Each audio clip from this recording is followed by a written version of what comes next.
All right, so are you ready to kind of look at some of those things we thought we knew about diet and health? Like, are we sure we know? You know what I mean? Today, we're going deep on triglycerides and fatty liver. Hmm. These are some things that if you get your blood work done and you see these, it might give you pause, right? Yeah. So we're going to be checking out the work of Dr. Carlos Jaramillo. Have you heard of him? Yeah, he's a functional medicine doc. And he's got some interesting ideas about these conditions, and we found him on YouTube, actually. Hmm. And he makes a pretty bold statement. He says that the real culprit behind high triglycerides and fatty liver might not be what you think. Yeah, that's what's really interesting about his work, Mm-hmm. is that he goes right at, the traditional thinking about fat. Like, we've always been told fat is the enemy when it comes to high triglycerides. Right, yeah, cut back on the fat, the Yeah. fat's bad, right. Right. But he's saying, well, hold on a second, maybe that's not the whole story. Yeah, exactly. It is counterintuitive, though, right? Yeah, definitely counterintuitive. Because, like, all the advice is cut back on fat if you want to see those numbers improve. But Dr. Jaramillo, he's got a different idea about how those triglycerides even get formed in the first place. Right. He says it's all about excess glucose. So in other words, it's sugar, not fat. That's the main issue. And he explains it really well. He breaks down how we process carbohydrates in our bodies. Okay. So when we take in more carbs than we actually need for energy right now, our body's like, okay, what do I do with this extra glucose? Yeah. Well, it converts it into triglycerides and stores it. Ah, okay. And we're not just talking candy bars and soda here. We're talking about things that break down into sugar in the body. Bread, pasta, Yeah. rice, even fruit juice. It all turns into sugar. So it's basically our bodies are saying, well, you gave me too much sugar. I don't know what to do with it. I'm just going to store this as fat for later. Exactly. That's a good way to put it. Yeah. And then that's when the problems start. Right. And over time, you get too much of that storage, the triglycerides, and you've got high levels in your blood. Right. That's what shows up on the blood work. But it's more than just the numbers, right? Right. It's not just about the numbers. Yeah. The real concern is what's happening in the liver. Okay. Yeah, that's where the fatty liver comes in. Now, I've heard this term thrown around a lot. I'm not sure I really get what it means, though. So basically, your liver starts to build up too much fat, and it's mainly triglycerides. Yeah. And you know what Dr. Jaramillo compares it to? What's that? Foie gras. Wait, foie gras, like Yeah. the fancy French food? That's the one. Think about how they make foie gras. They force feed these geese tons of sugar and fruit juice, Mhm. which basically makes their livers super fatty. Okay, now that's an image that's going to stick with me. So are you saying that when we keep overloading our bodies with sugar, we're kind of like DIY foie grasing our own livers? It's a powerful analogy. Yeah. That's how Dr. Jaramillo explains it. It really gets you thinking. It's like just cutting out fat doesn't really get to the root of the issue. Right, right. If the problem's all this sugar, then we need to figure out how to cut down on that sugar in the first place. So if ditching the fat isn't the answer, what does Dr. Jaramillo say we should do? I'm assuming he's got some ideas for how to fix this, right? He does. He's got this 5-step plan. Basically, it's all about changing your diet to deal with the excess sugar and Sure. help your liver work the way it should. Okay, I'm all ears. Yeah. Let's hear about these 5 steps. What's Okay. number 1? All right. So first up, he's all about making veggies your main source of carbs, especially the leafy greens. Okay. That way you're getting all the nutrients you need without all that extra sugar that comes with refined grains and sweets. Right, so veggies, lots of vitamins, minerals, all that good stuff, Mm, but they don't spike your blood sugar like, a donut would. exactly, yeah. Makes sense. Okay, so what's the next step? This might surprise you. He actually says to embrace healthy fats. Hold on. Eating fat to help with high triglycerides. That sounds completely backwards from everything I've ever heard. How does that even work? I know, right? It seems counterintuitive. But this gets to why Dr. Jaramillo's approach is so different.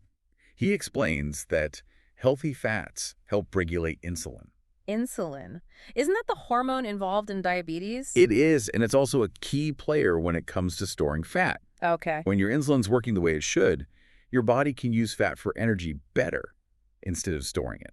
So by eating healthy fats, I can help keep my insulin in check, Exactly. which then helps manage those triglycerides. It's all connected. It all comes together. All right. What's step number 3? Number 3 is about cutting down on how often you eat. So he recommends 2 to 3 meals in a 12-hour window. Mm-hmm. Gives your body a chance to burn that stored fat because you're not constantly topping up your glucose levels. So, like, give your digestive system a break. Exactly. Let it catch its breath. Okay, that makes sense. What about number 4? What's that one? This one's probably the most familiar. Cut out the obvious bad guys, alcohol, sugary drinks, Okay, yeah. processed foods, excess refined grains. It's basically stopping the constant flood of sugar that's driving the whole problem. So, like, hitting the reset button on your diet, giving your body a chance to recover. All right, bring on step number 5. What's the final piece of this puzzle? This might surprise you. He says to manage your protein intake. Hold on. I thought protein was good for us. Why would we want to limit that? It is, but only up to a point. You see, your body can only use so much protein for what it needs right away. Okay. And any extra, guess what it gets turned into? Sugar. Glucose. And if your liver's already overloaded with glucose, it's going to take that extra protein, turn it into triglycerides, and just add to the problem. Wow, I had no idea. Yeah. So it's all about balance, even with protein. It's not about cutting out whole food groups, but it's about understanding how different foods affect our bodies, Exactly. making sure we're getting the right amounts of everything. That's exactly it. And that's what's so cool about Dr. Jaramillo's approach. Mm-hmm. It's not about strict rules. It's about understanding how things work Uh-huh. and making smart choices based on that knowledge. Wow, this is seriously mind-blowing stuff. Who knew sugar could be such a sneaky villain? Yeah. So we've got these 5 powerful steps. Load up on veggies, embrace those healthy fats, give your body a digestion break, ditch the sugary culprits, and find that protein sweet spot. But what does this all mean for our listeners? Why should they care about this whole sugar, triglyceride, fatty liver connection? Because it gives you control. It's about understanding the root causes of these common conditions. It challenges what we've been told and encourages us to think for ourselves about the information we're given. I love that. Yeah. Knowledge is power. It's so easy to get overwhelmed by all the conflicting health advice out there. But when you understand the why, then you can start making decisions that work for you. Absolutely. And I mean, come on, this deep dive, it's revealing some pretty surprising stuff, right? Yeah. Who would have thought sugar, not fat, could be the main driver behind high triglycerides in fatty liver? It makes you rethink everything. It's a total game changer. Okay, before we move on to the next part of our deep dive, let's take a minute to just think about what we've learned. What are your initial thoughts on this whole sugar, triglyceride, fatty liver connection? Yeah. Anything that surprised you? Anything that resonated with your own experience? Well, it definitely makes you rethink all those messages we've heard about fat. right. Like, we've been told to fear fat for so long, but maybe we've been focusing on the wrong thing this whole time. Yeah, it's like we've been chasing shadows while the real culprit was hiding right there in plain sight. Exactly. Okay, so let's say we're on board with Dr. Jaramillo's theory. How do we actually put these 5 steps into practice? What does like a Dr. Jaramillo approved day of eating actually look like? Well, it's not like you have to completely deprive yourself. It's not about following this super strict diet. Right. It's more about getting those principles, like those 5 steps, and then, making them work for your life. So like it's a shift in how you think about food and your habits, not just following a meal plan. I like that. But can we get specific? Like, let's say, someone's used to having a bowl of cereal and a glass of OJ in the morning. Right. What would a more, triglyceride-friendly breakfast look like? Instead of the cereal, which is usually a lot of refined grains and added sugar, how about a veggie omelet cooked in olive oil? You could even add some avocado slices on top. Okay, so we've got protein from the eggs, healthy fats from the olive oil and avocado, and then the veggies for all that fiber and nutrients. But what about the OJ? No sugar there. Fruit juice, even the 100% kind, it's basically just concentrated sugar. You'd be better off having a whole piece of fruit because then you get the fiber too. Okay. That helps slow down how your body absorbs the sugar. Or you could just stick with water or some unsweetened tea. That makes sense. So it's like choosing whole unprocessed foods over those convenient ones that are usually packed with sugar. Right. What about lunch? Any suggestions for making that meal more aligned with Dr. Jaramillo's approach? Instead of a sandwich on white bread, how about a big salad? Okay. Grilled chicken or fish, tons of veggies, and a simple dressing with olive oil and vinegar. Okay, so we've got good fats, protein, and of course, more veggies. Mm-hmm. But what about snacks? Some of us get hungry between meals. Yeah, snacking is totally fine. It's just about choosing snacks that fit into those 5 steps. Okay. So instead of chips or a granola bar, which can be loaded with sugar and refined grains, try some nuts or veggie sticks with hummus or even a hard-boiled egg. I like this. This doesn't feel restrictive.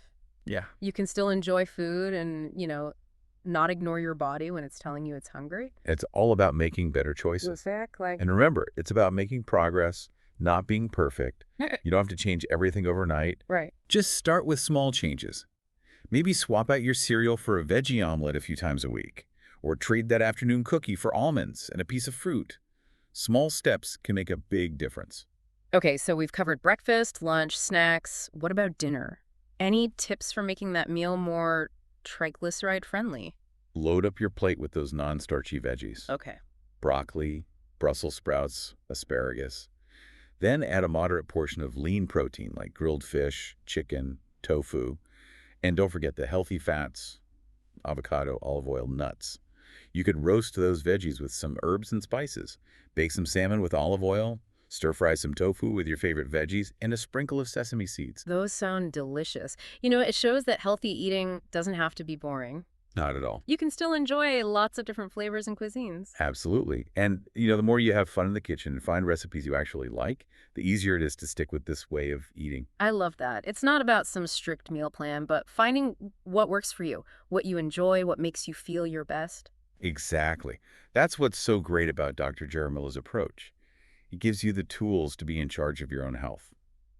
This whole deep dive has been really eye-opening, but I think what's sticking with me is that it's not about following someone else's rules. It's about understanding why, questioning what we've been told, and making choices that feel right for our own bodies. Yeah, it's like we become like health detectives or something. I like that. We're not just taking orders, we're like gathering the clues and figuring things out for ourselves. And the more we know about how our bodies work, the better we can make those good choices. Right. This deep dive, it's really just the start of a conversation. It's up to each person listening to keep digging deeper, keep asking questions, find what works best for them.